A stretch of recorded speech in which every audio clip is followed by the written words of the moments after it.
রাতারাতি কয়লা উত্তোলন বন্ধ করে পালালো বেসরকারি কয়লা উত্তোলক সংস্থা। আর তার জেলে ইসিএল এর আসানসোলের সালানপুর এরিয়ার অন্তর্গত মোহনপুর খোলামুখ খনিতে বিক্ষোভ দেখালো কর্মীরা। জানা গেছে শুক্রবার রাতারাতি ওই কয়লা খনির বেসরকারি কয়লা উত্তোলনকারী সংস্থা পালিয়ে যায় বলে অভিযোগ। ওই বেসরকারি সংস্থাতে কর্মরত শ্রমিকদের দাবি, গত 3 মাস থেকে তাদের বেতন বকেয়া রয়েছে।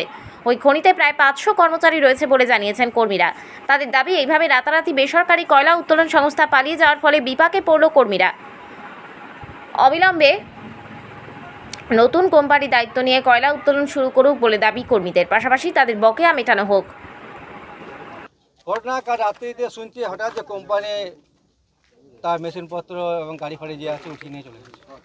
ভিএন কোম্পানি পাহাড়গড়ায় মাইন্স চালাতো, কয়লা উত্তোলন করে।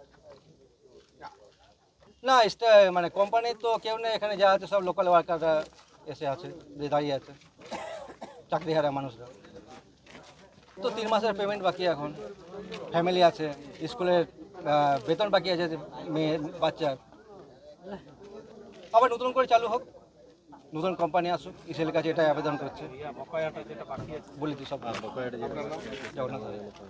হয়েছে বিগত 2 থেকে 3 বছর আগে কোম্পানি এসেছিল, ইসিএল এর টাইপ থেকে কোম্পানি চলছে। আমাদের কোম্পানি চলতে আমাদের যে কালকে হঠাৎ শুনছি কোম্পানি এখান থেকে চলে গেছে। কোম্পানির আমরা কিছু খবর জানি না, এসে পরে দেখছি লোক জড়ো হয়ে আছে, কিন্তু কোম্পানির কেউ নেই, কোনো মেশিনপত্র স্টাফ কেউ নেই, খালি আমরা লোকাল স্টাফ।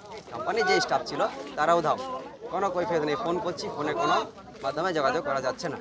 আমরা চাইছি যে আমাদের এই কোম্পানি চলে যাচ্ছে, এরপর আমাদের ভবিষ্যতে কী হবে। আমরা চাইছি যে আমাদের যে বেতন বাকি আছে সেই বেতনে আমরা দাবি তুলছি যে আমাদের বেতন যাতে দেওয়া হয়। 2 থেকে 3 মাসের বেতন বাকি আছে। তারপরে এরপর আমরা কি করব, কোনো কোম্পানি চলে গেলাম, বেকার হয়ে গেলাম, আমাদের ঘরের তো আছে, স্ত্রী আছে, কি করব। সেই জন্য আমরা এখানে সব দাঁড়িয়ে আছি যে কিছু একটা ইসিএল এর কর্তৃপক্ষ এসে পরে কিছু তো মোটামুটি 400 থেকে 500। হ্যাঁ, রাতারাতি কোম্পানি চলে গেছে, কোম্পানি কোনো হদিশ পাওয়া যায়নি। এসে দেখছি কোনো মেশিন পত্র কিছু নেই।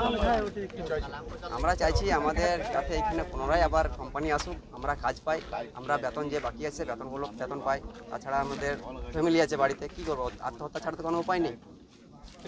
আমার নাম হলো গোপীনাথ।